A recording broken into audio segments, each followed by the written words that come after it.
Ya, yang selanjutnya kita bahas adalah sistem produksi usaha. Untuk yang pertama adalah aneka produk kerajinan dari bahan limbah berbentuk bangun ruang.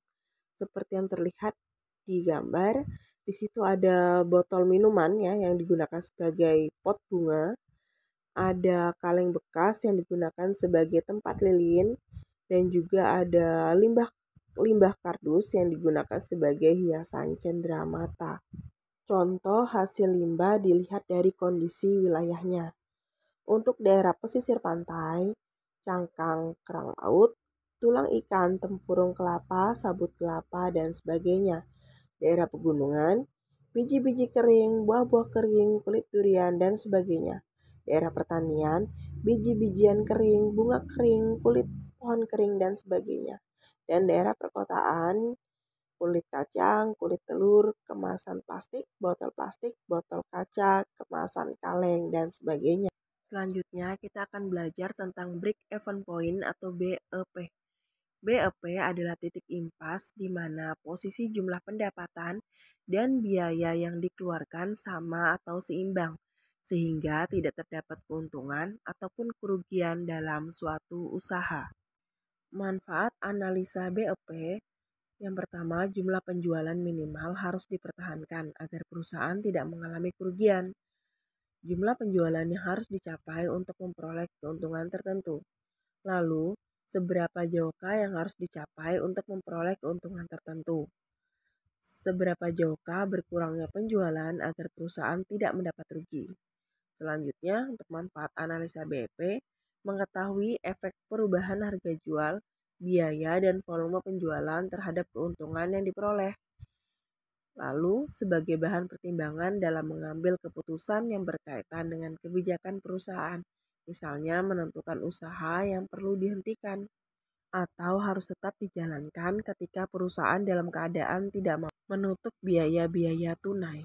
Ini adalah kondisi saat BEP, jadi berada di tengah-tengah antara profit atau keuntungan dan juga kerugian. Selanjutnya, strategi promosi produk hasil usaha kerajinan. Promosi adalah segala bentuk komunikasi yang digunakan untuk menginformasikan, membujuk, atau mengingatkan orang-orang tentang produk yang dihasilkan oleh suatu usaha.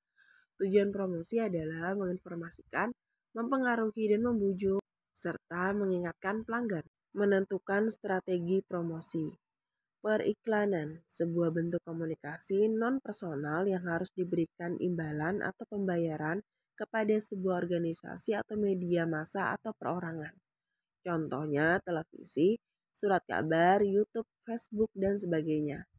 Sedangkan promosi penjualan merupakan insentif jangka pendek untuk meningkatkan penjualan suatu produk, di mana diharapkan pembelian dilakukan sekarang juga.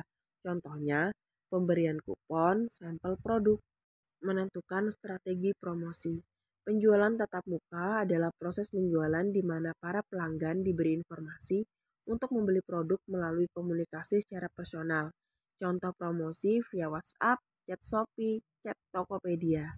Sedangkan publisitas hubungan masyarakat merupakan bentuk komunikasi non-personal dalam bentuk berita melalui perantara media massa. Yang laporan evaluasi usaha kerajinan. Laporan kegiatan usaha adalah penyampaian informasi sehingga tercipta komunikasi antara yang melaporkan dan pihak yang diberi laporan. Laporan pelaksanaan kegiatan harus bersifat komunikatif, jelas, dan mudah dipahami oleh semua pihak. Fungsi dan tujuan laporan kegiatan usaha adalah untuk memberitahukan persoalan kegiatan usaha secara detail dan objektif, serta memberi keterangan atau informasi yang singkat tentang kegiatan usaha. Prinsip penyusunan laporan kegiatan usaha adalah harus tepat waktu, harus teliti, benar, dan dipercaya, harus ada standarisasi, harus mempunyai nilai atau manfaat, harus berjalan, dan sederhana.